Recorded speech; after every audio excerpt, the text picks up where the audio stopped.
Hello, everyone. Welcome to the 2023 ICRRA Conference, Towards More Sustainable Development, Multilateral Organizations and Cultural Relations in the 2030 Agenda and Beyond. We are delighted to have you with us for the panel discussion on gaps in representation, considering the context of multilateral and regional organizations working towards more sustainable development. This is one of a number of online sessions taking place as part of the conference. Hopefully you have been able to join us in the previous panels and watch the keynote addresses, and still attend the final panel later today. If not, you will be able to catch up on all sessions on YouTube. Let me first introduce myself, your moderator for this session.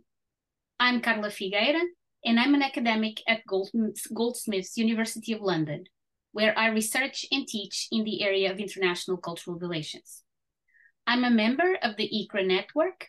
ICRRA stands for International Cultural Relations Research Alliance. And before I introduce our panelists, let me say a little bit about ICRRA and our overall aims for this conference.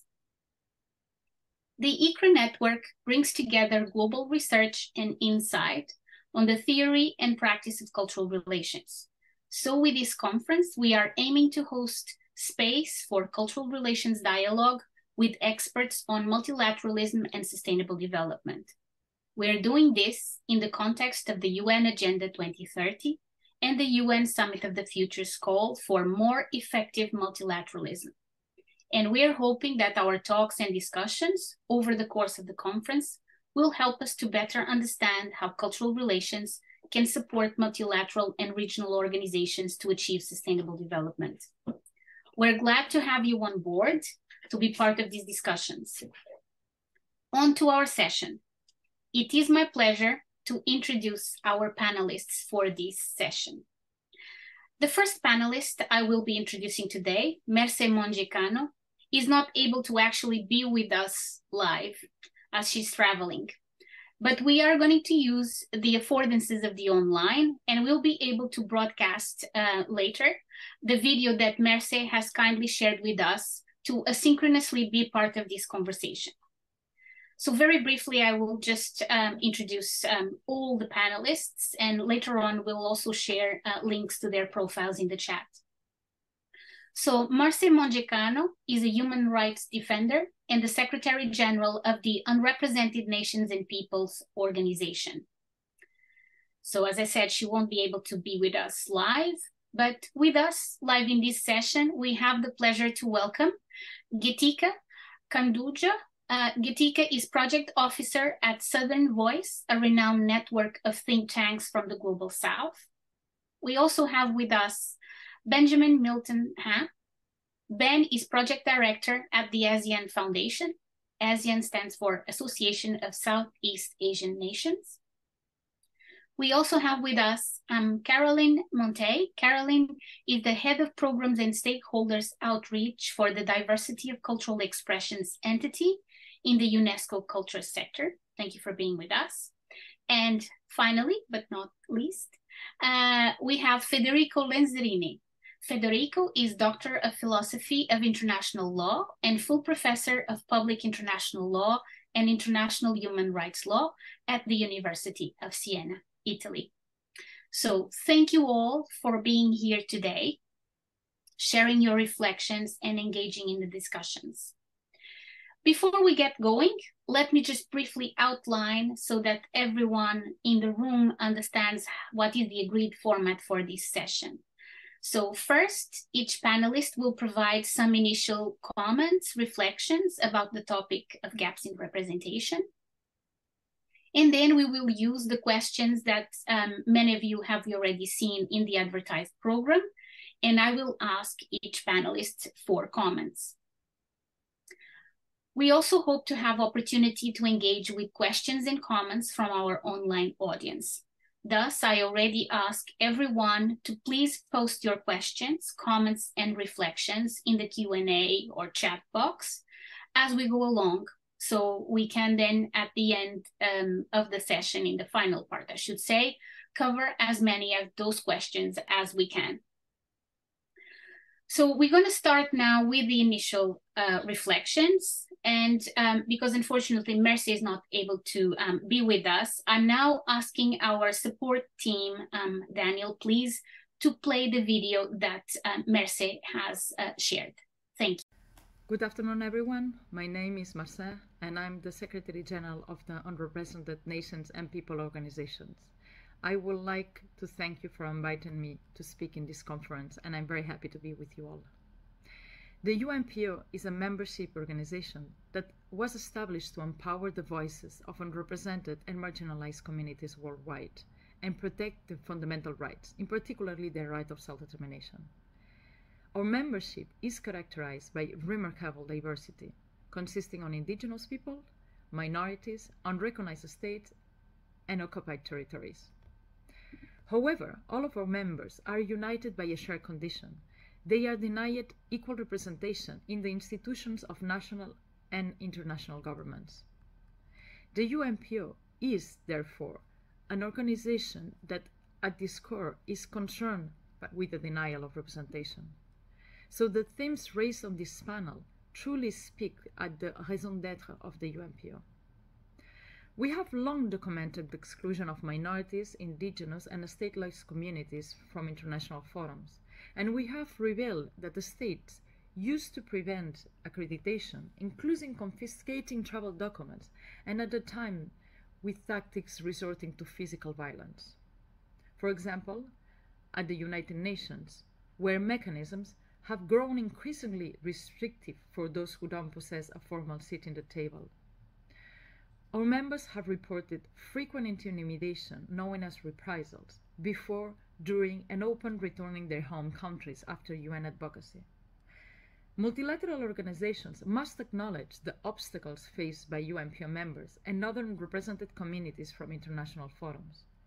This exclusion not only stifles crucial voices on vital issues, but also arms organizations themselves and international relations more generally.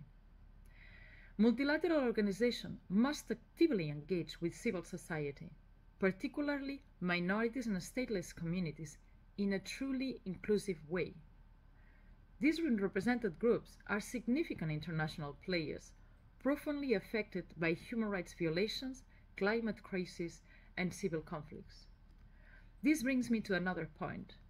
Underpinning representation, participation, and inclusion is an ethical question that needs to be raised clearly. So I would like to ask here, who has the right to diplomacy? Here we want to suggest the concept of the right to diplomacy as proposed by Professor Kostas Konstantinos and Professor Fiona McConnell, who traced it back to the far older right of legation that underpinned diplomatic practice in the 14th century. Viewing diplomacy as a right, encompassing communication, representation, and negotiation, sheds light on representation inequalities and the role that international law can play in remedying asymmetries and ethicizing the practice of diplomacy.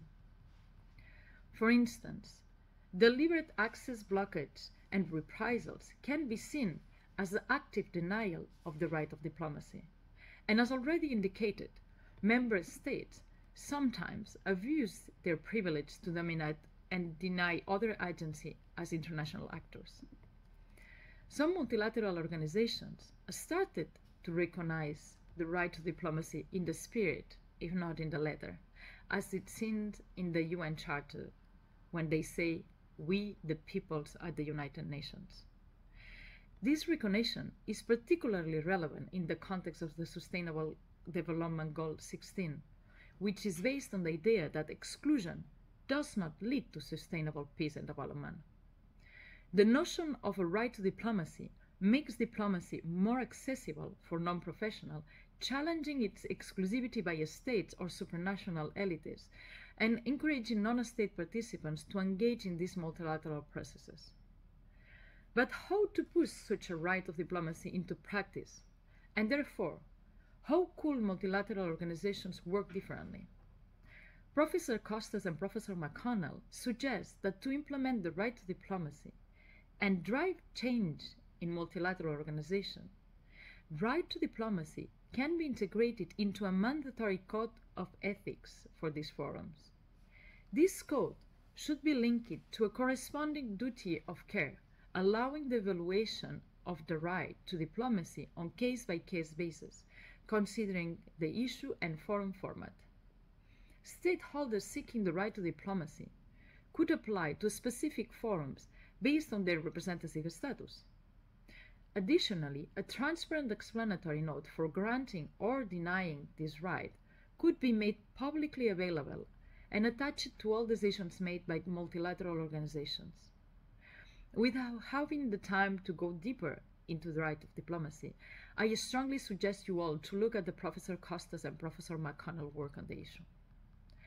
Finally, regarding the third question on the implications of the AIE and technological advances and how multilateral organizations should respond, I would like to start saying that we are not technological experts.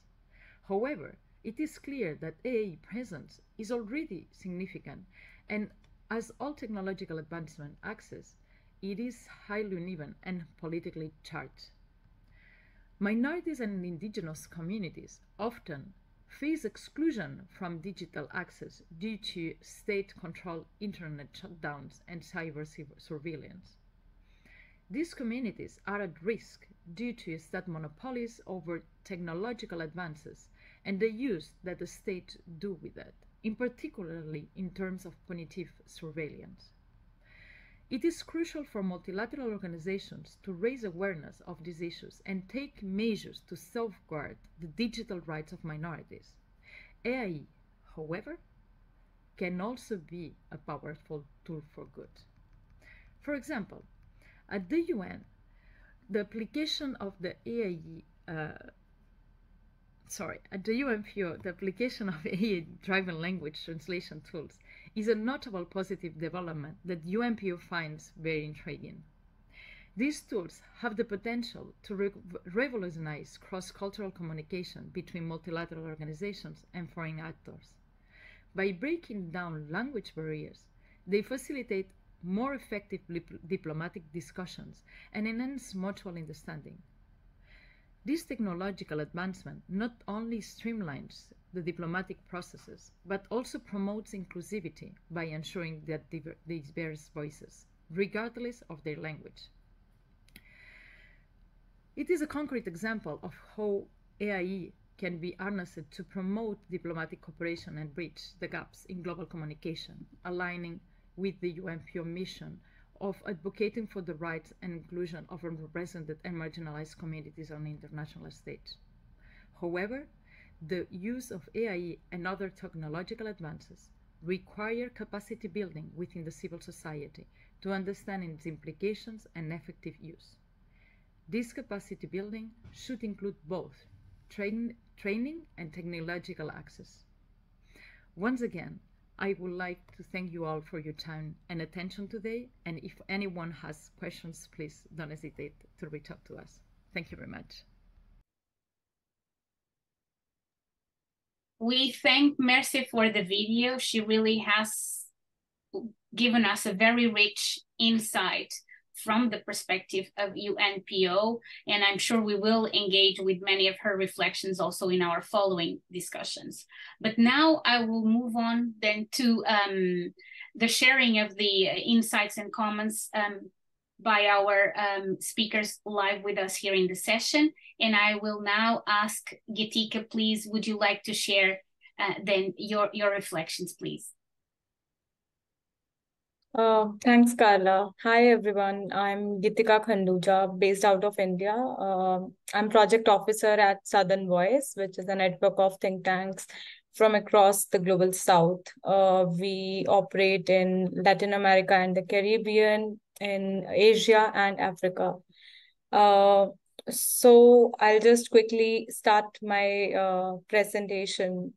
Now the topic at hand is about representation and gaps in representation. We can understand representation more clearly from the perspective of inclusion, which is one of the main preconditions for sustainable development. And in fact, it is it is the very foundation of sustainable development, and representation and inclusion works hand in hand, because if we are saying sustainable development has to be inclusive, which is the idea which is kind of present in almost all throughout the sustainable development goals in different ways. Some way it's explicitly and somewhere it's more implicit, but it's there. So inclusion and representation are both going hand in hand. And for that, it becomes really important that we need to have participatory and representative decision-making at all levels, from bottommost level to the topmost level. So talking about the topmost level, which is the topic at hand, about multilateral organizations, representation really matters the most. Now, we see that multilateral organizations are the ones which shape the global development discourse, and yet they are underrepresented, and we see that there is an inadequate representation of various marginalized voices at these forums, such as the Global South. I'm talking more specifically about the Global South because it is closely related to the mission and vision of Southern Voice, the work that we do as a network. So as I mentioned previously when I was introducing Southern Voice, that we are a network of think tanks from across the Global South. And the main vision that Southern Voice works for is to address precisely the representation gap, the participation deficit, and the knowledge asymmetry that is there between the Global North and the Global South. So we try to include and represent the voice of the collective Global South at the global international development dialogue, different forums that shape that discourse in the form of including the Southern knowledge, the perspectives, to really make the idea of development more contextual, more localized, and which is need-based and not just hegemonic. So that's the main work that Southern Voice is involved in.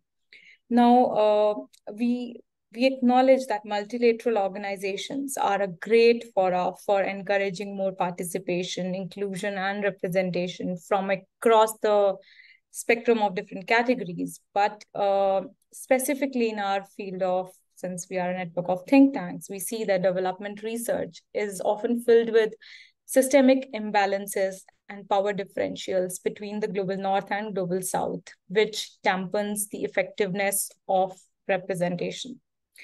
One of the main modes of representations that multilateral organizations and in international development is normally followed is through partnerships. But we see that these partnerships are not, the playing field is not leveled.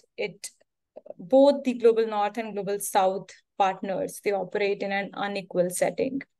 And representation cannot be taken as full and effective if it is half done. Since the playing field is not leveled for the Global South. The systemic issues that I'm talking about can be like research output. We see very, very less research output coming out from the Global South. Unrealistic academic standards, knowledge hegemony of the Global North, less agency in research design, and so on. These are some of the pivotal concerns which are also the roadblocks to effective representation of the Global South in the development discourse. So if representation is not inclusive or participatory, if it is coming out of a setting of inequality, then it will not act as an enabler towards sustainable development, yet it would be more of a dampener or disruptor. So we really need to have those difficult conversations about power imbalances and systemic change. And we believe at Southern Voice that multilateral organizations can really facilitate those kinds of conversations. I'll just stop my initial reflections on that note. Thank you. Thank you very much, Geetika. You know, there's, again, a lot of food for thought in what you said to us. Thank you for sharing that. Now over to Ben, please. Oh, thank you very much, Carla. So I'll just respond to the first question, how multilateral organizations should be working. Don't you want to just share some initial thoughts before we move into the questions? I'll leave it up to you. Sure, okay. Initial thoughts. Well, maybe just responding, maybe just sharing a little bit about what ASEAN is then perhaps in this context. I mean, ASEAN is a product of the post-colonial 20th century movements. I mean, a lot of new nations coming together to find a direction for themselves. And I mean, many of the nations were considered or are considered part of the global South. And, you know, great forums from the 1946 Asia Relations Conference in New Delhi to the 1955 Bandung Conference in Indonesia. And ASEAN is really a result of that kind of global South solidarity movement that happened during the Cold War period. Maybe also to address cultural relations and how ASEAN deals with this term. It doesn't appear on any of our official documents, but our understanding of cultural relations is, well, cultural diplomacy is really what we're in the business of. I mean, ASEAN is a diplomatic agency connecting the 10 Southeast Asian nations, and cultural diplomacy to us is defined in its broader sense, in that it can involve multi-stakeholder approaches to bring together government, corporates, and civil society, and what have you. So this is a discussion that was had recently with an EU organization, very recently, between myself, I think it was UNIC, the EU National Institutes of Culture, and the head of the Culture and Information Division at the ASEAN Secretariat. So but perhaps cultural relations may end up becoming an official term that we use down the track, but we'll wait to see what happens. Perhaps I know we're going to, okay, before, I don't think I can say too much more without starting to address some of the questions, but perhaps I'll just leave it at that point and then go on to the next speaker. So thank you very much, Ben. But it was really interesting, obviously, because we, you know, in terms of like who's in the room, understanding what's the positioning, where your organizations come from. So it's really useful to have that knowledge regarding ASEAN, and also your note on the terminology. I think that is important, what we use in this course and what does it mean, and you know, you starting to have that conversation in your setting. It's not the focus of our session, but I think it's also important to note that. So thank you very much for that. So I will now also move to Karalyn for her to share with us her initial thoughts. Hello, and thank you again for inviting me and inviting UNESCO to take part in this discussion. I just have to apologize in advance. I'm just getting over COVID, so I'm not at my strongest, but this is such an important topic for us that we really wanted to participate. So I am really going to speak from the perspective of UNESCO, of the United Nations Educational, Scientific, and Cultural Organization. I've been working at UNESCO for 22 years, and I'm currently head of programs and partnerships in the entity that is focused on the diversity of cultural expression. So I think that's the perfect entity to address the topic today about gaps and diversity. But I did benefit from getting to work 6 years in our regional office for Eastern Africa, as a advisor for culture and got to see firsthand, how the work that we're doing from the entity I work in now is put into action on the ground. So I wanted to share two of the main instruments that UNESCO has been using to promote cultural diversity, to address these gaps. I mean, we have many international legal instruments, but the ones that I'm working for and would like to share with you, number one is 2005 Convention on the Protection and the Promotion of the Diversity of Cultural Expressions. This has been ratified to date by 152 countries around the world, plus the European Union. So talk about a powerful instrument in promoting diversity and addressing gaps in the cultural and creative industry sector. And going back to 1980, UNESCO has a recommendation for all member states on the condition of artists. And that guiding document, as visionary today as it was when it was drafted in 1980, really focusing on giving artists and cultural practitioners the same rights as other workers. And so through these two normative instruments, UNESCO works with our broad network of partners, be it the government representatives of the member state, through our networks of UNESCO chairs, of UNESCO nonprofits. We have a field office network, and through all of these associations and groups, we're able to help support participatory policy development and monitoring. And we have these guiding instruments, but we also have programs, capacity building, awareness raising, advocacy that we do to help. Mostly the focus is on developing countries to make sure that policies, legislation, and other measures are developed in a participatory way involving multi-stakeholders. But we are also working beyond policy making with capacity building. And our focus is not just on developing countries. We also want to see how developed countries can broaden their policies and measures. We just did a global study on implementation of the 1980 recommendation. The results will be published in the next 2 weeks during our general conference at UNESCO. And it's shocking to read, but not surprising how the measures that are in place right now are still favoring developed mobility among developed countries and less opening this up to developing countries. So I have a lot more I can share on what we're doing, but in a nutshell, that's the perspective that I'm coming from today. And again, just want to thank you for inviting UNESCO to be part of this conversation. Thank you so much, Karalyn. Thank you already for giving us a good overview of what UNESCO is doing. And thank you also for joining us, considering you are recovering from COVID. So really appreciate that. And also good to know about the study that, it's imminent. We look forward to having access to that.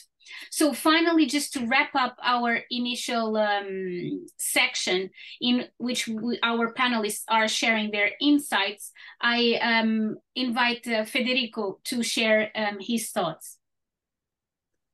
Thank you, Carla. Can you hear me? Yes, we can. Thank you. Thank you very much. Yes, as Carla said, I am a professor of international law and human rights at the University of Siena in Italy. But I have also been working several times and in different ways with indigenous peoples.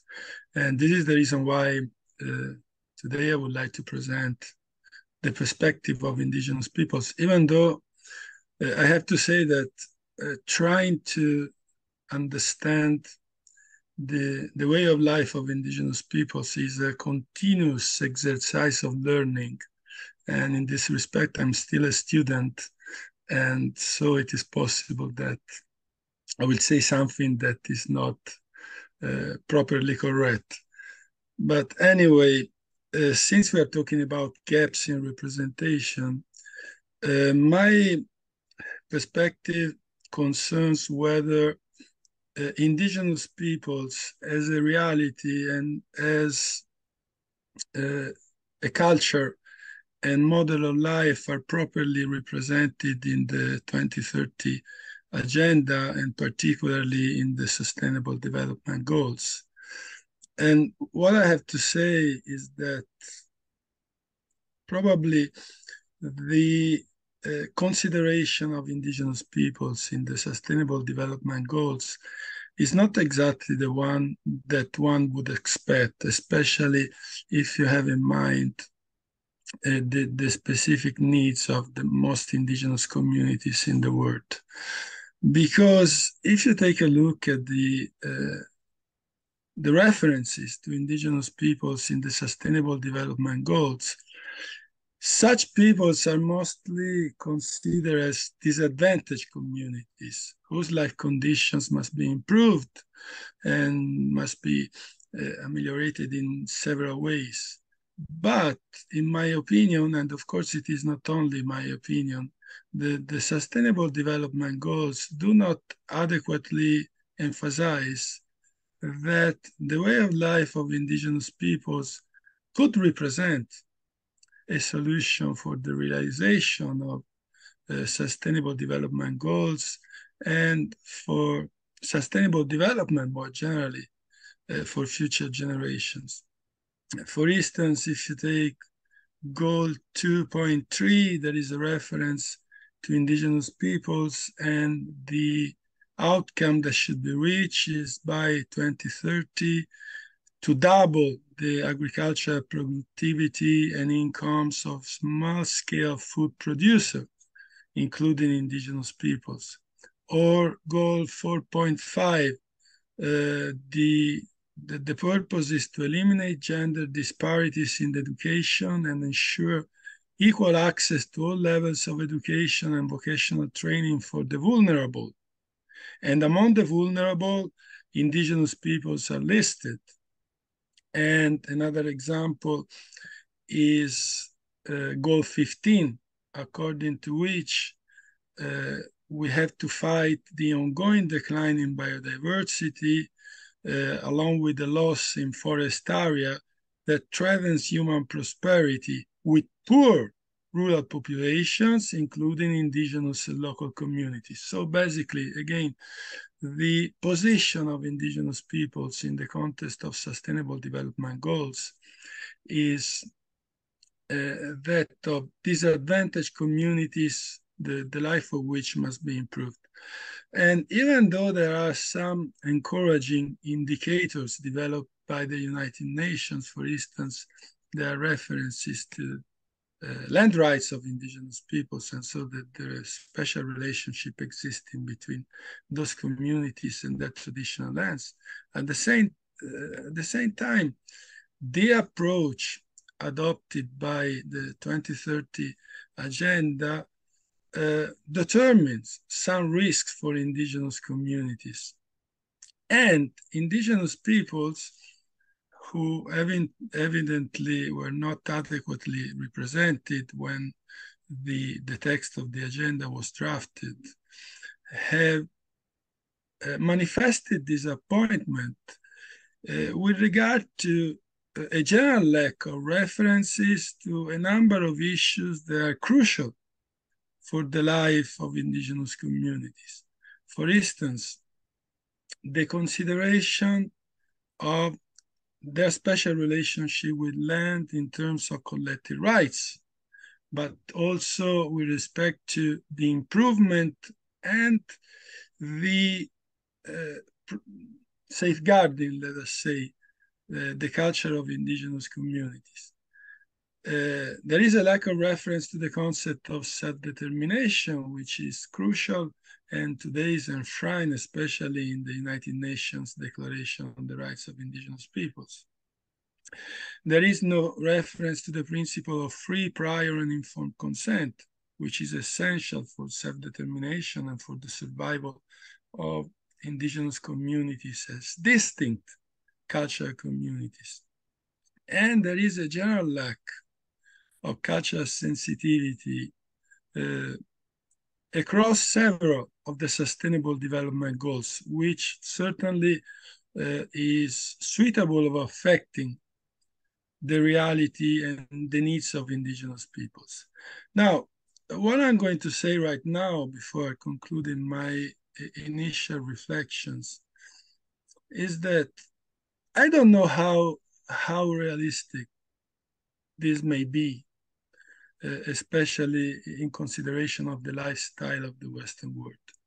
But we all know very well that throughout history, so along the centuries, and I would say millennia, indigenous peoples have conducted a lifestyle which is totally sustainable and so totally in line with the goals of the Agenda 2030. So rather than considering indigenous peoples as disadvantaged communities whose life conditions should be improved, probably the Agenda 2030 should have considered indigenous peoples as a model to be imitated by the rest of the world in order to make life in the planet really sustainable. Then, of course, I was saying, I don't know how realistic this may be, because it would imply that most of us would give up many of the elements of the commodities of life to which we are used, and are very difficult to give up at this point now, because we're very used to have them all the time. If I can take just 1 second of your time, and then I'm going to conclude. Last year, I participated in a conference in my university, and we had some guests who were some representatives of my country, of the United Nations youth. So those young people who are allowed to participate in the work of the organs of the United Nations. And when we were discussing about what we can concretely do for sustainable development, it emerged that one thing that we should do would be to limit the number of times every year that we take a flight. And these young guys, who were supposed to be the most enthusiastic advocates of sustainable development, just told me, not inside the conference, but when we were discussing privately, oh, I will never stop flying in my life. I don't care about sustainable development, but this is something that I have to do. So when we are in a context like this one, it is easy to say we should do something. Then we have to see whether it is realistic. But in my opinion, it is undeniable that the model of life of indigenous peoples would be the most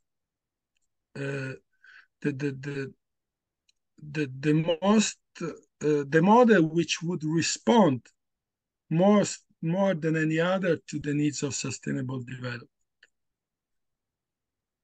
Thank you very much, Federico, for really so vividly highlighting through your eyes the advantages that we could have by considering the way of life of different indigenous people. I think that's very important.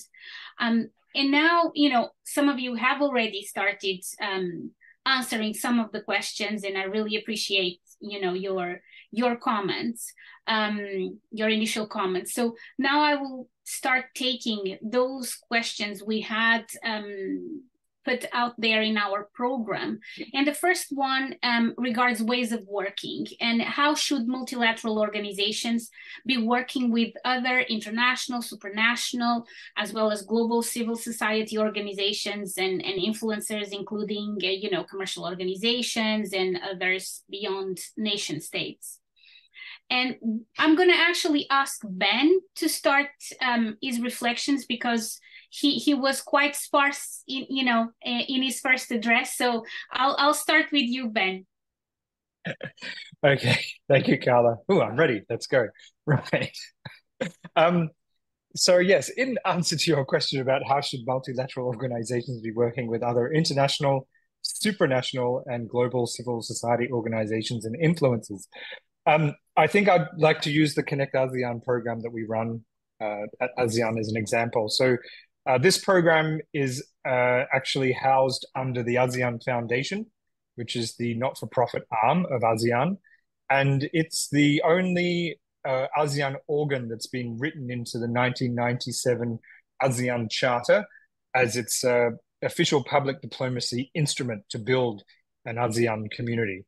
And the interesting way it's been structured is that it's actually able to work very flexibly. So, of course, the ASEAN Secretariat itself, its main function is to coordinate government policy amongst all of the different ASEAN member states. But so, I mean, of course, so it's very difficult, I think, to create an inclusive kind of atmosphere with that type of elite diplomatic structure. So the Connect ASEAN initiative is the first major visual arts program of scale that the ASEAN, or that ASEAN has actually rolled out in over 15 years. And I mean, it's kind of evolved over the last couple of years. I mean, COVID had a lot of impact over it, but what I think the main point that we've kind of driven through this entire experience is that we need to decentralize all of these programs and actually take them away from the major cities in Southeast Asia and then do these programs in, well, not necessarily remote, but at least places across Southeast Asia that have cultural or arts communities that we can work with. Otherwise, yeah, I mean, the development focus is always on the major cities. And I mean, that doesn't really make sense because we are still, in essence, a development program. I mean, just if you're interested in the structure and what we have to kind of adhere to in terms of documents, I mean, we are under there's three pillars at ASEAN: the economic pillar, the security and political pillar, and we're under the socio-cultural pillar. And there's a blueprint for every pillar. We're under the ASEAN Socio-Cultural Community Blueprint, but we have two other documents that we refer to: the ASEAN Strategic Plan for Culture and the Arts, because our sectoral body, who is basically our sponsor, if you like, within the ASEAN Secretariat, is the Senior Officials Meeting for Culture and the Arts, or SOMCA, as we call them. Of course, it's also supported by the Republic of Korea through a particular joint fund that sits within the Secretariat called the ASEAN Korea Cooperation Fund. The governance structure of that is made up of diplomats from Korea and also staff from Southeast Asian nations. All of those plans that I've just mentioned, they all wrap up by 2025. So in the next year or so, they'll start writing new plans for the socio-cultural community, the strategic plan for culture and the arts, and the ASEAN Korea work plan. So the second half of this, maybe I'll refer a little bit to the second part of the question on how we can work with global society organizations and influencers. As I said, because we are the not-for-profit arm of ASEAN and we have a public diplomacy kind of remit, we actually work with organizations like Microsoft, Huawei, SAP, Google, TikTok, loads of corporates to roll out programs. I mean, I don't work directly on those programs. I work specifically on the arts program. But I mean, I have noticed, especially during COVID, the digital acceleration, especially amongst young people, was kind of hypercharged. So a lot of those programs that are being rolled out by those corporate organizations with ASEAN have to do with digital skills and training young people in that area. Yeah, I think that's enough on that particular question. Thanks, Carla. Thank you very much, Ben. Really appreciate, you giving us a very concrete example of how ASEAN, as multilateral organization, works. And you stressed it's within your remit of public diplomacy. So it's really interesting to kind of have here in the room you bringing all different types of examples in terms of different engagements. I actually will now ask Geetika. You already started telling us a little bit about how Southern Voice, being this collective of think tanks, operates. And so it would be really great to hear from you in relation, from your perspective of being involved in that network. How can we move forward in terms of like ways of working for the multilateral organizations, for example, being more in touch with what is happening through networks such as Southern Voice? Thanks, Carla. So I guess I'll start with what Ben started, was Ben's suggesting about decentralization. So I think there is a greater need to move towards taking a decentralized approach for multilateral organizations. And for that, I think it's imperative to take the perspectives of think tanks from the global south, for which the development, the multilateral organizations are working on the developmental needs of the global south. Then it's very important to have those think tanks which act as a bridge between the policy and the research in those regions, to have the regional perspective, to have a national perspective, in order to capture the context, the social cultural norms, and the really see the political economic setting where those development programs are going to be based in. So I think to really have that inclusive and participatory kind of approach towards development, including those voices, knowledge voices from the global south, is imperative. And intermediaries like Southern Voice could provide a platform to have to provide a link basically between all those voices.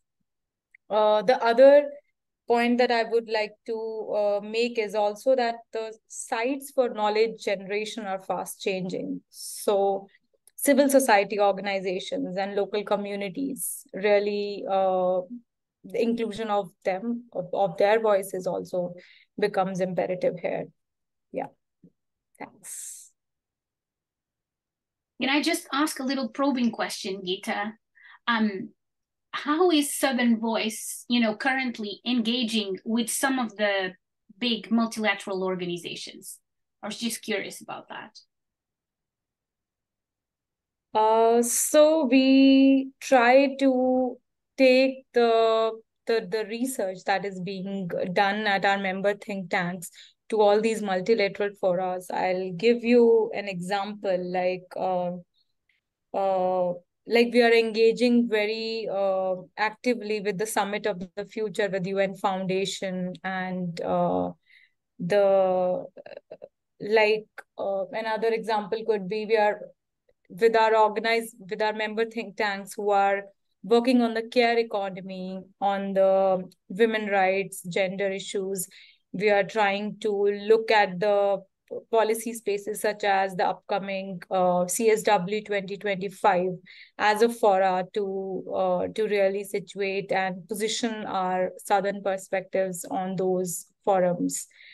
So yeah, just an example. Yeah.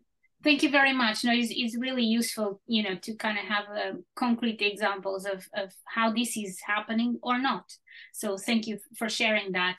I would now move to Karalyn, who has already shared ways in which UNESCO is engaging with civil society, with other types of stakeholder.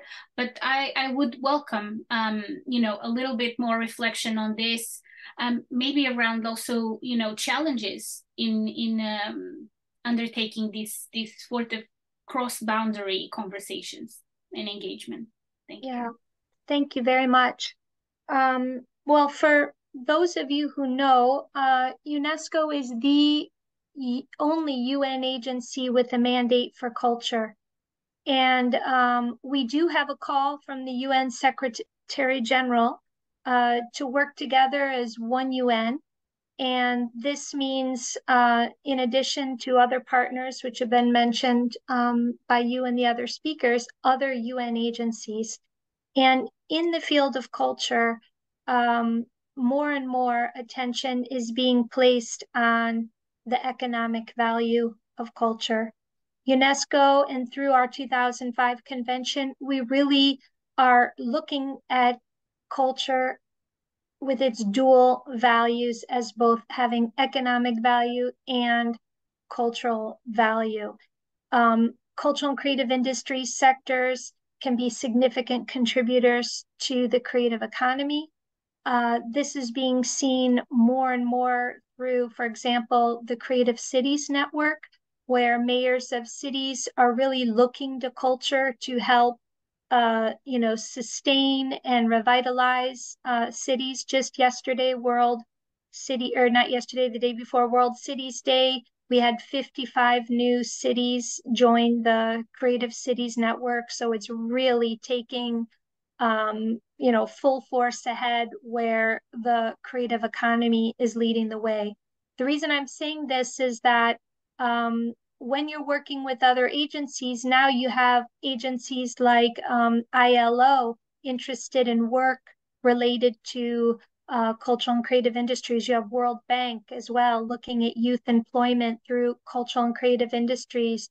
You have WIPO, International Intellectual Property Rights, who are especially joining forces closely with UNESCO and with artists and cultural professionals to protect their rights, especially with the rising AI, which we'll talk about later. And you have, we've been working really closely with many of the different agencies and also big companies like World Bank and others who are starting to really look at the gig economy and other forms of work in developing countries that are linked with that. So when I was based in East Africa, you're working on the country level, but you do a United Nations Sustainable Development Cooperation Framework Agreement between the UN agencies and the country, agreeing over a period, say 4 years, how is the UN going to engage in that country? And for that document, you're really encouraged not to go alone. And so multi-agency cooperation is really at the forefront of one UN delivering on the country level. Beyond that, UNESCO, in addition to having this mandate for culture and being a standard setter, cultural diplomacy is really at the heart of our Constitution. We've always been a convener and a standard setter in this area. We are very fortunate to have such a wide network of UNESCO chairs. So academics, we have university networks, and as I mentioned, we have official nonprofits that are partners with us. And more, we are reaching out to different civil society organizations. Through the 2005 convention that I mentioned earlier, we support countries. They're obliged through this as a signatory. So I had mentioned you have 152 countries around the world, plus the European Union, who have made a commitment to protect and promote the diversity of cultural expressions. In doing so, every 4 years, they're obliged to submit a report to UNESCO on what are they doing, what steps are they taking to promote and protect the diversity of cultural expressions. I mentioned this report is supposed to be submitted in a participatory or prepared in a participatory way. Well, in addition to those reports, civil society organizations are also encouraged to submit their own reports to UNESCO. I've heard this called shadow reporting, but it's really listening to other organizations that want to present their voice without it being filtered per se by the government. So we do have those channels for including wide diversity. And I can just really attest from working on the ground how significant it is to have these tools and mechanisms from UNESCO accompanying ministries of culture to prepare this policy review, because it's something that needs to be done not just by the culture ministry, but it needs to involve a wide variety of, other ministers, Minister of Labor, Gender, you're going to have Foreign Affairs and others at the table, in addition to the different cultural organizations and groups and representatives of communities. So it's really a process where you can hear what, let's say, the government's doing, but you can also find out what nonprofits and other organizations are doing to help advance the diversity of cultural expressions on the national level. So those were some of the examples that I wanted to share. We also have more official channels like a UNESCO interagency platform on culture for sustainable development. We have different advocacy that we do at specific events. Like I was just at WOMEX, the World Music Conference and Exhibition last week in Spain, and they're joining forces with many other organizations to look at challenges for mobility of artists, whether it be visa or other measures that need to be put into place. So we really depend on forums like this, whether it be the Cannes Film Festival or, the Dakar Biennial or another, where we can advocate and raise awareness of the issues with people who are interested. Thank you very much, Karalyn. Really good to have you give us, a little bit more detail of this, how UN coordinates and engages, with other organizations and stakeholders. So, and the emphasis on one UN, and also here your highlight regarding the reports from the 2005 convention, which I think are very, very useful in understanding the participation of non-state actors. So thank you very much for that. So I'll move on to Federico. Obviously, we don't have Mercè in the room.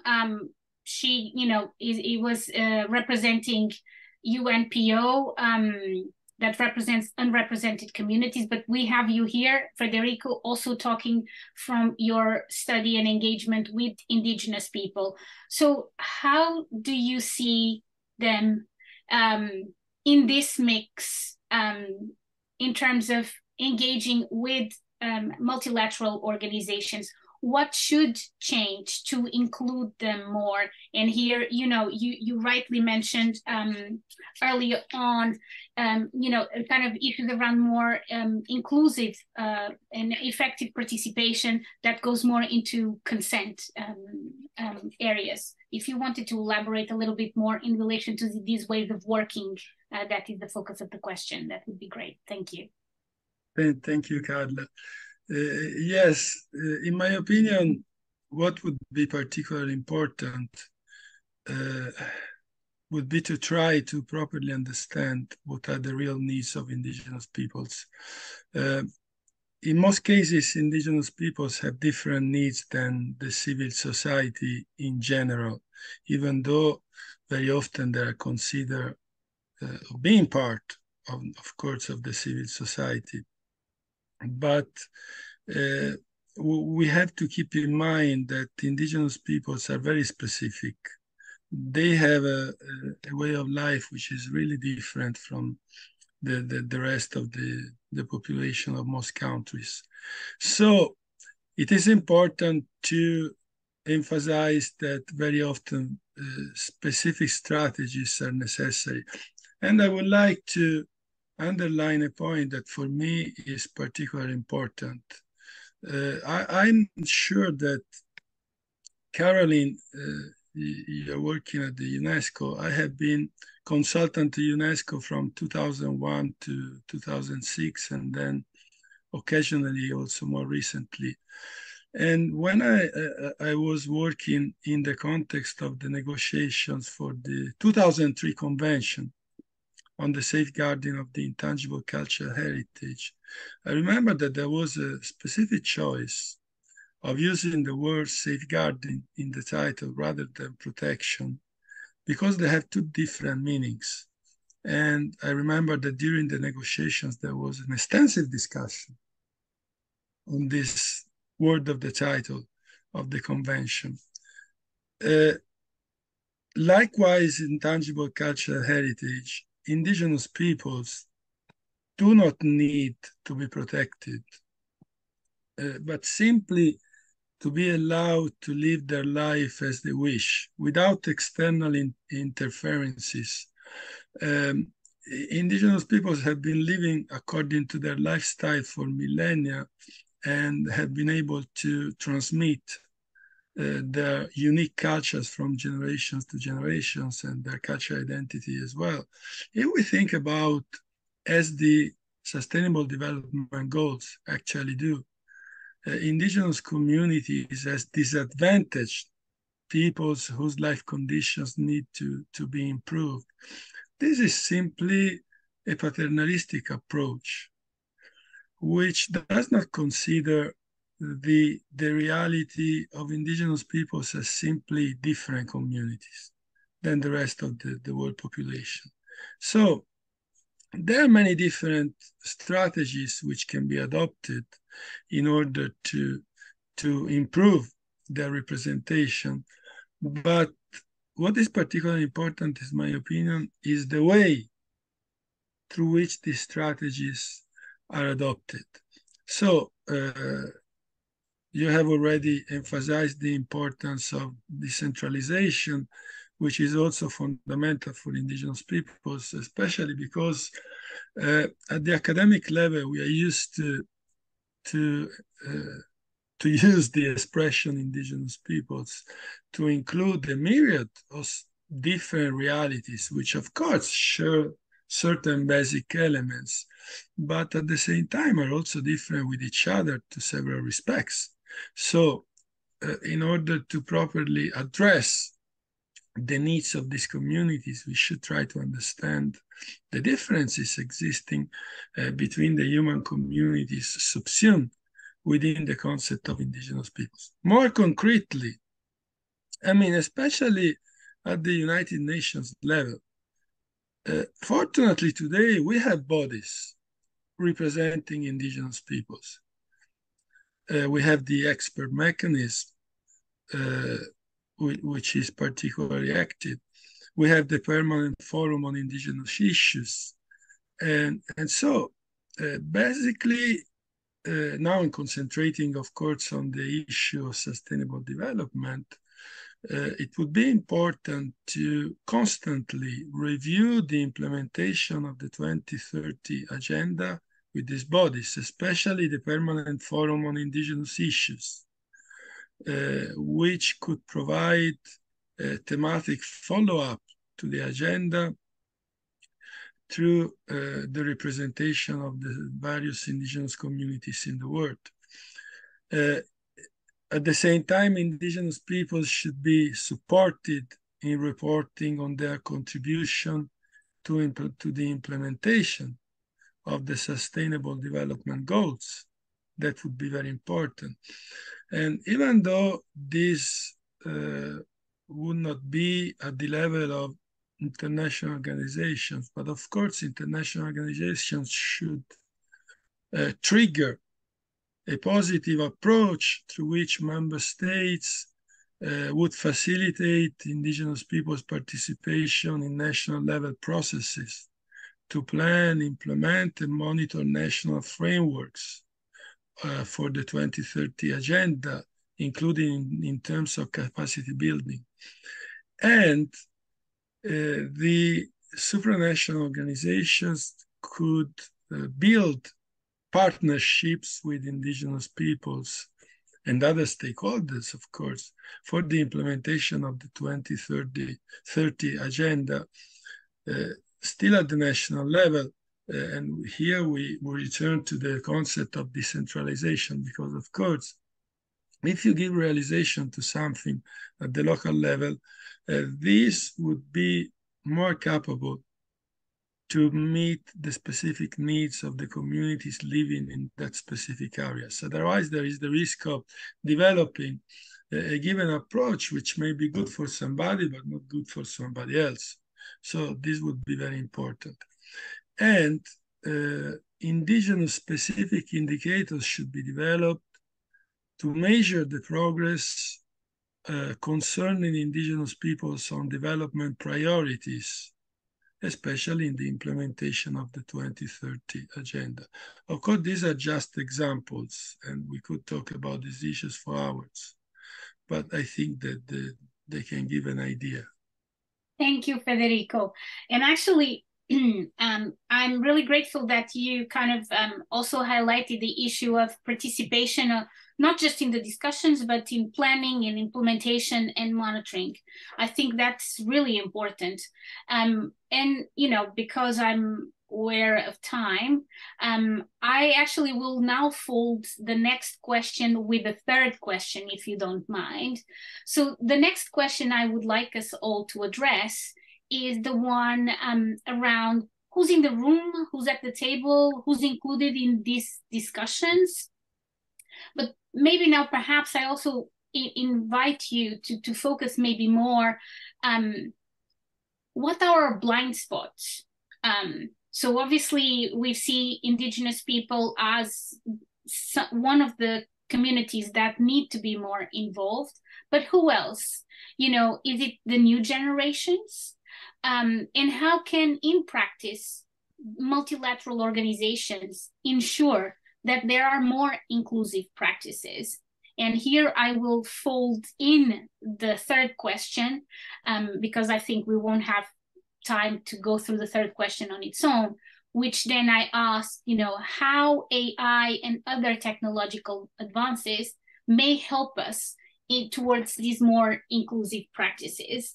And I would ask Geetika if you wouldn't mind going first.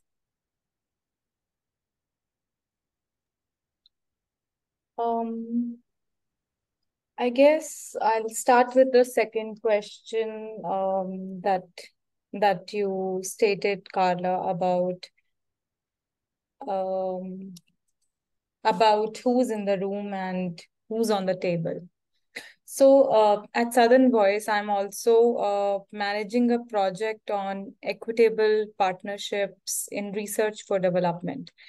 And for the initial scope, like for the initial literature review, we came across a piece of like a paper which was talking about how equitable partnerships is being talked about, and it was a scoping review of around 22 papers. And we found out that all those papers and the authors who are talking about equitable partnerships, bringing more equity, are from the North.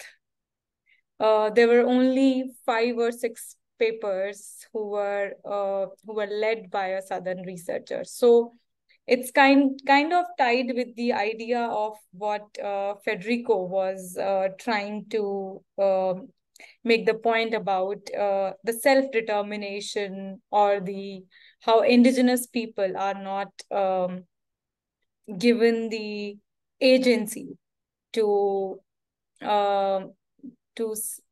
set the table for themselves, to put the agenda on the table for themselves.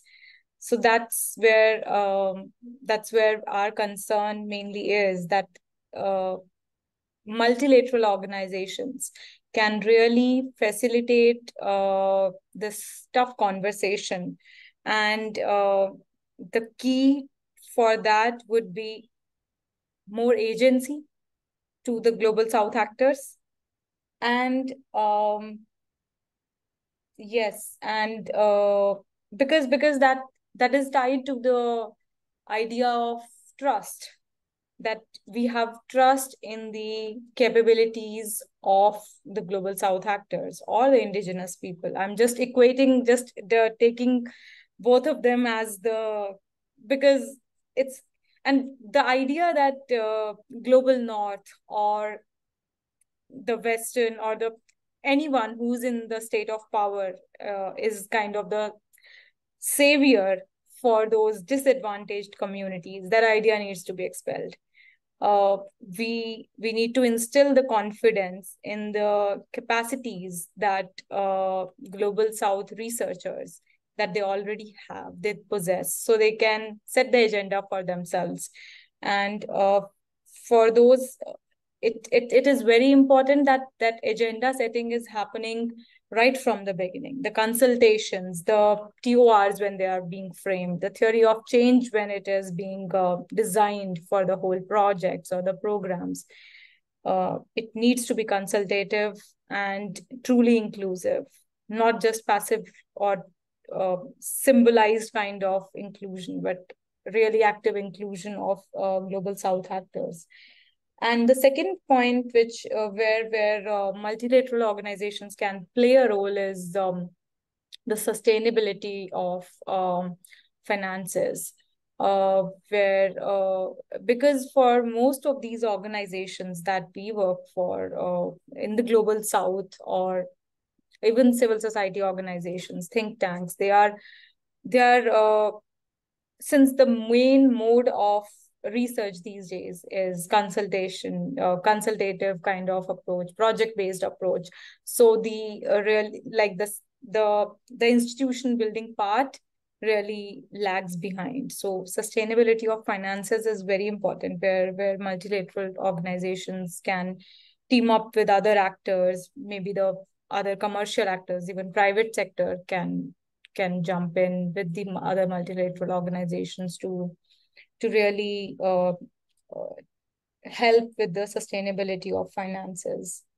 The second, that was my views about the second question. The other question that you were talking about, the technological advancement and the artificial intelligence that is there.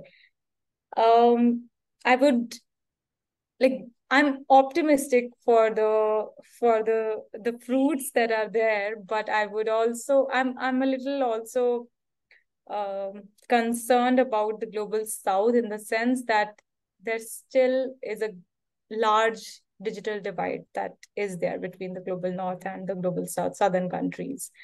We are still facing the problems of infrastructure, internet access, and so on. I'm sitting in India. I consider myself India to be fairly advanced on that level of internet access and so on. But right now it's 7:43 here. But at 4:45 around, my internet was shaking, and I was like, "Oh, I have a conference presentation to make today." So these are really practical concerns of our countries, and which really needs to be considered when we are talking about all these technological advances. And then of course skills is also an issue. Like if we have a clerk, administrative clerk, sitting in a university, in a Global South university in a less developed country, and I don't know, you can take any example from Asia, from Africa. They are just given a computer, and they were doing pen and paper work before that on registers, and it says that it will bring out your effectiveness. But what if that person doesn't even know how to operate that simple computer? So digital literacy is really a concern for our countries, which we need to think about. Yeah. Thank you very much, Geetika, for bringing us also, kind of that, very localized view, but it's one that is, from also many perspectives. I would actually now, move to Ben and see from his perspective, how are you looking at these potential blind spots of, who's participating, and, concerns around ensuring that practices are more inclusive? Sure. So inclusivity in the ASEAN context, on the macro level usually means to us trying to make sure every ASEAN member state is involved, because as you well know, the various countries are at different levels of development. So that's probably the main challenge that ASEAN is always working with. I mean, ASEAN is not a supranational organization. It's a regional integration organization. It doesn't create policies. It coordinates policies across the different countries. And I think now if I use an example of one of the difficulties of doing this, I mean, this I can talk about with direct experience, and this is the definition of the creative economy in ASEAN. And I mean, we've seen this discussion go on for years, and the issue has been the definition of what the creative economy actually is. Because I mean, I know some of the players in this, and a lot of countries or individuals or organizations have very different definitions of what creative economy is. However, the ASEAN Secretariat has been kind of driving ahead with getting a definition for the region that is common and it can be worked across the sector. And for the first time, creative economy appeared in a major ASEAN work plan document, and that was the COVID recovery plan after COVID, and creative economy is now a key part of that. But still, the discussion is ongoing on what the definition of creative economy actually is. I believe the British Council are negotiating a program at the moment. I think I can say that, although I already have. And yeah, it will be interesting to see how that rolls out, because I would assume that the British Council will bring in a lot of different actors apart from just from policymakers. They will refine this using the wider creative industry sector. So that will be interesting. Now, I will not pretend that I know all of the AI stuff. I had to do some research on this because, I mean, AI has not come in very directly yet to our programs, but there is a push from the ASEAN Committee on Science and Technology and Innovation. This is the sectoral body that would be spearheading this, to come up with an ASEAN AI guide. I think they're aiming for early 2024, and at the 4th ASEAN Digital Ministers meeting chaired by Singapore. So, I mean, this discussion is happening within ASEAN right now. I mean, and I'll go back to this idea of inclusivity across the ASEAN member states. I mean, at the moment, Indonesia, Malaysia, Philippines, Singapore, Thailand, Vietnam. So 6 of the 10 countries, they have some kind of national policy around AI, but Brunei, Cambodia, Laos, Myanmar, it does not appear in any documents. So there will be some argy-bargy in defining what AI means across ASEAN, I can guarantee. Although I'll just, I mean, AI, of course, is something that affects the creative sector in ASEAN. Back in November 2021, in the ASEAN magazine, the Minister for Culture and Fine Arts, Dr. Fern Sakona, she actually, I'll just paraphrase her. I think it's easy. She actually said, new technology will push the creative industries into a new phase of innovation and originality. Technological advancement will produce new tools to capacitate artists to make new kinds of arts, creating new fields in the creative sector. We already see the use of artificial intelligence in the world of visual arts. On the other hand, new AI can be a threat to artists. It also has the ability to produce cheap imitations on a large scale, becoming competitors to human creatives. And it goes on. So I would expect that in the creative economy plan that eventually is formulated, AI will form a part of this as well.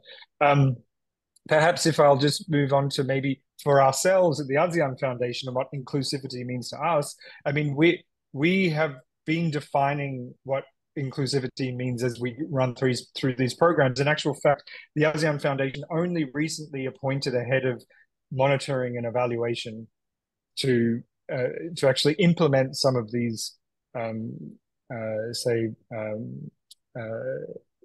yeah, I mean, to track data across our programs on how inclusive we're actually being. So for Connect ASEAN in particular, it was, I mean, just because I came from from a different sector before I came into this work, you know, a very simple thing when we ask people if they're male or female, we also ask if they're non-binary. I mean, it seems like a very small thing, but actually in the wider context of what ASEAN is doing, it's actually quite revolutionary. So I mean, it was just a very small thing we put in from the start, and we are looking at other ways to implement inclusivity in the way that we're actually running our program. One of the I mean, a direct example is we just did our Climate Futures conference in Siem Reap. We actually invited Indigenous groups who are working with communities and artists and creatives, and you know, we spoke about the colonial architecture of the table, which of course the meeting table, the board table, I mean, it's very important in all of our ASEAN meetings and all of our conferences. So, you know, through this presentation for 2 of our workshops, we got rid of all the tables and we all sat on the floor.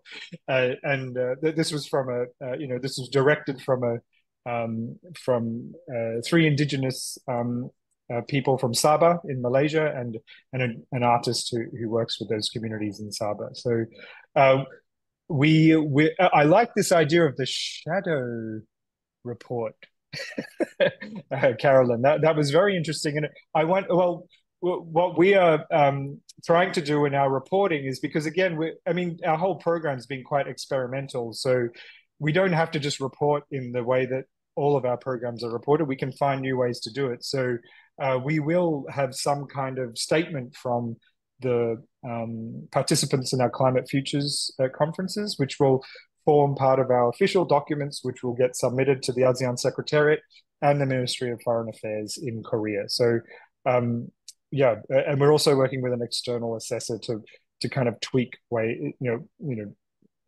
we can do the next phase, and also report back some of these more these interesting things that developed over time in our program, which could feed into the next program and make a more inclusive program.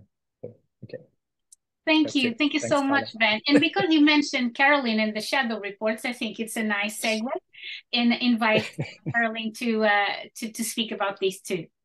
Thank you. I realize that we're short on time. I do have a lot to say about the topic of AI, but I just want to briefly talk. You were asking about how multilateral organizations can ensure more inclusive practices. So through these reporting mechanisms that I mentioned, we've supported to date directly over 30 countries to prepare these in a participatory manner. And one of the ways we do that is helping guide them in the composition of their national team who will work on this, by giving them a sort of template that shows categories, diverse categories that have people in representation that need to be included in these discussions. And it's really an evolving process. And as you go, you can see that the countries figure out more and more who needs to be at the table as they look at the questions that need to be addressed. And what I found really inspiring is that some countries fear, oh, we're not doing that much, we don't have a policy yet. But by going through the exercise and preparing their report, it really shows them an action plan and a roadmap of where they need to go, where their gaps in training and capacity building, where their gaps, say, for gender or youth engagement. And it's just, it's such a valuable process, and everyone's capacities and understanding of how to do participatory policy making and monitoring really is strengthened through taking part in the process. So I'm a big advocate of it. So about AI, this is such a huge issue that's impacting, well, everyone, not only the culture sector. And 2021, UNESCO issued guidelines to help us navigate this terrain. It's called the Recommendation on the Ethics of Artificial Intelligence. That's really one of the main things guiding the work we're doing. But we also brought together all the ministers of culture in Mexico in 2022 for the Mondial Cult Conference. And during that conference, which is calling on culture as a global public good for the next SDGs. They also called for the development of principles for the regulation of digital platforms. And that's a process that's being undertaken right now through our 2005 convention. We just issued a call for experts from around the world, and we're putting together an expert reflection group that will be working over the next 2 years to develop recommendations for UNESCO in navigating this new digital terrain. Just last month, I was called upon to organize on behalf of the Director General of UNESCO a high-level panel on the impact of AI on the film and other creative sectors.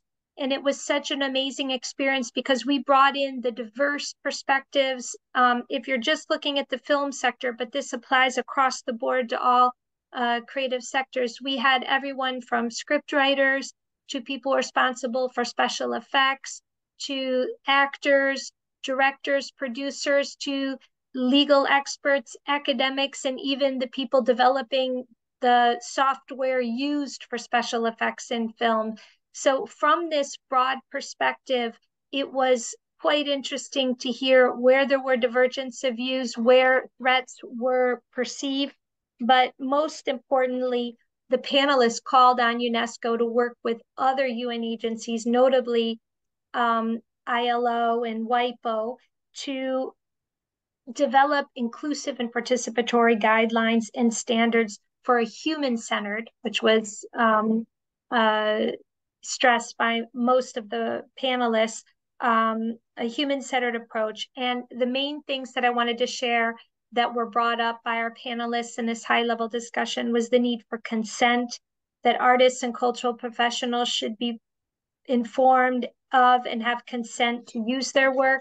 Fair remuneration, of course, was another topic.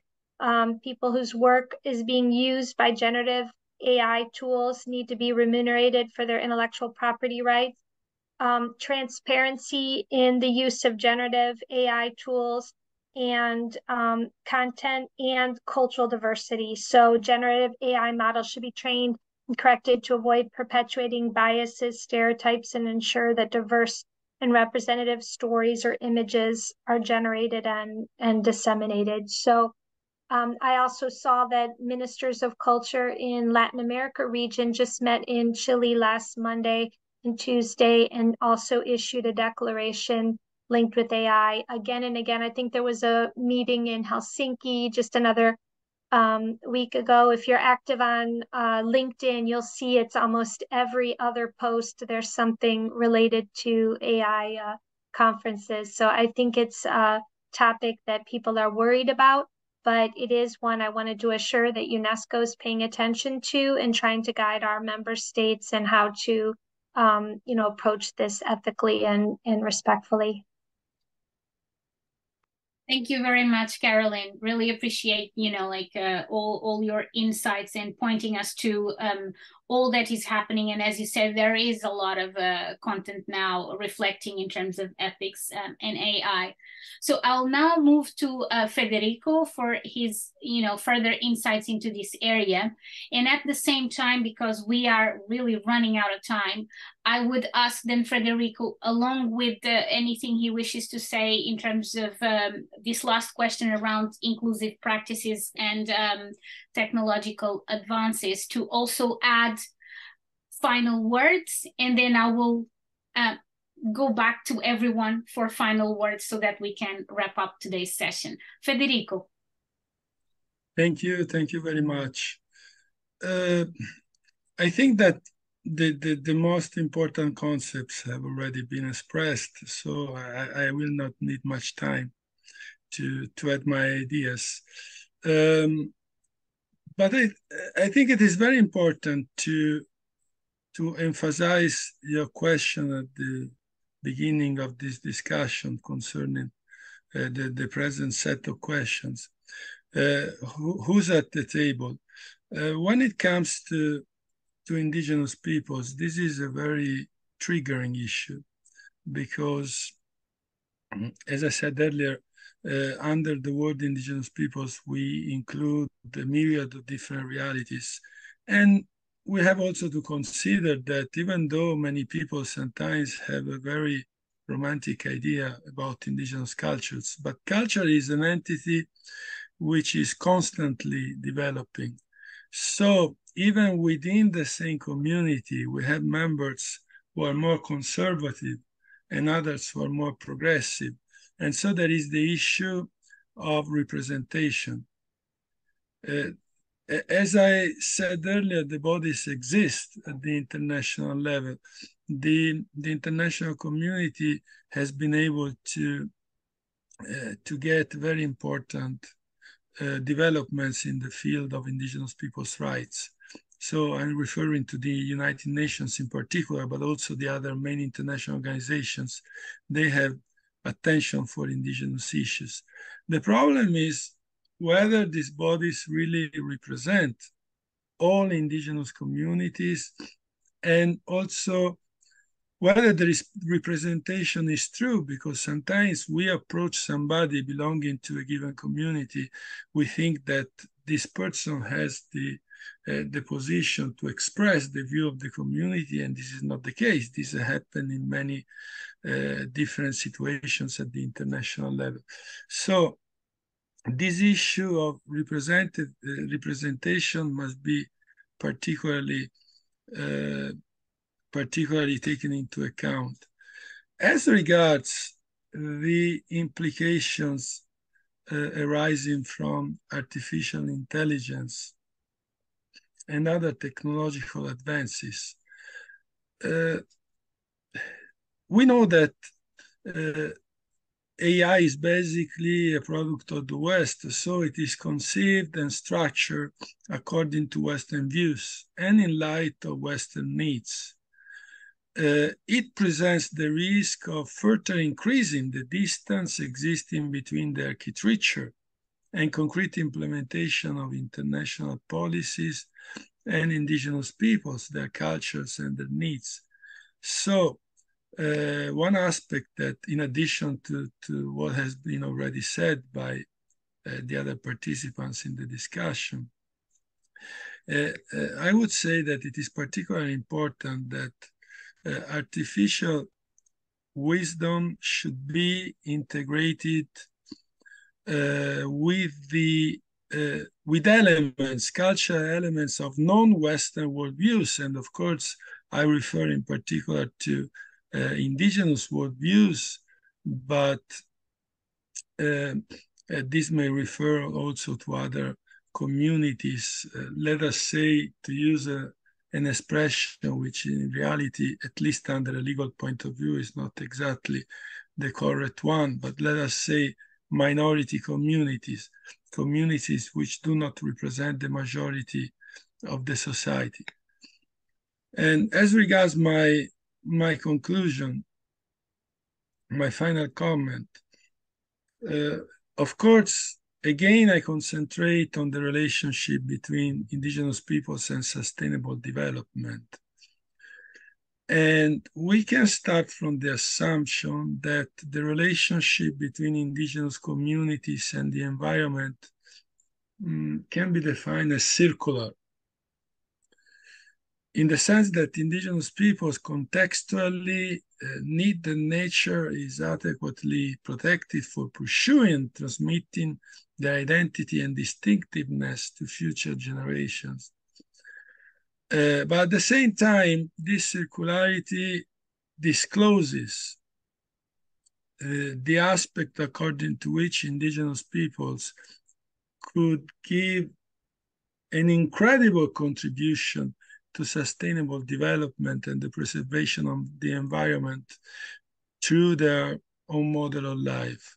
So we would actually need more representation of indigenous peoples in the actual implementation of sustainable development goals, because this could guarantee better effectiveness in the realization of such goals. I will have many other things to say, but as Carla said, we're running out of time, so I will stop here.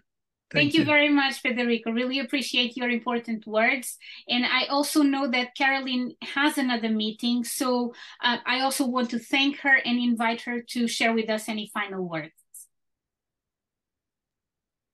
Thank you so much. It's such an important topic and one that's hard to conclude in just a few words, but I just hope that everyone watching and those participating will join UNESCO in our advocacy and our awareness raising of the need for multi-stakeholder participation in policymaking to ensure cultural diversity, and just call on those who are in a position to fund these kind of actions to prioritize financing for cultural diversity and to support access, inclusion, diversity, and representation. So thank you all. It's really been an honor to be with these esteemed panelists. And thank you so much, Carla, for inviting us. And we look forward to future discussions on this. Thank you.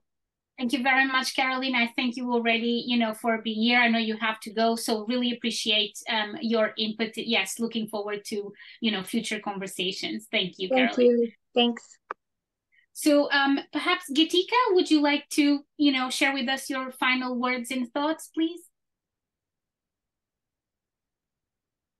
Sure. Thanks, Carla. Again, I would say that it's difficult to kind of synthesize what an insightful discussion we had today. I would just say that we have so much work to do on bringing a systemic change, and multilateral organizations can really spearhead these efforts.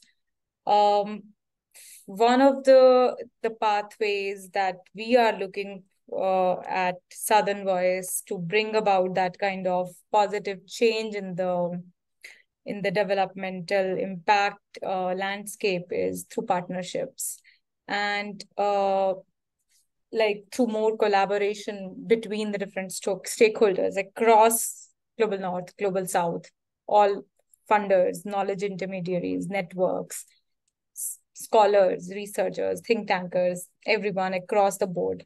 But those collaborations really need to be built on the foundation of mutual trust and participation and active participation from all the stakeholders.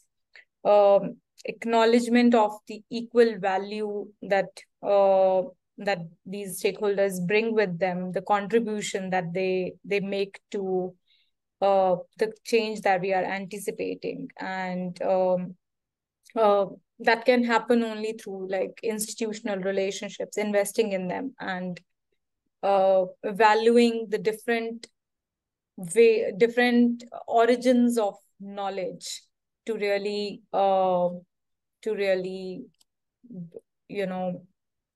recognize that there's not one form of knowledge that exists. It's diverse. Thanks.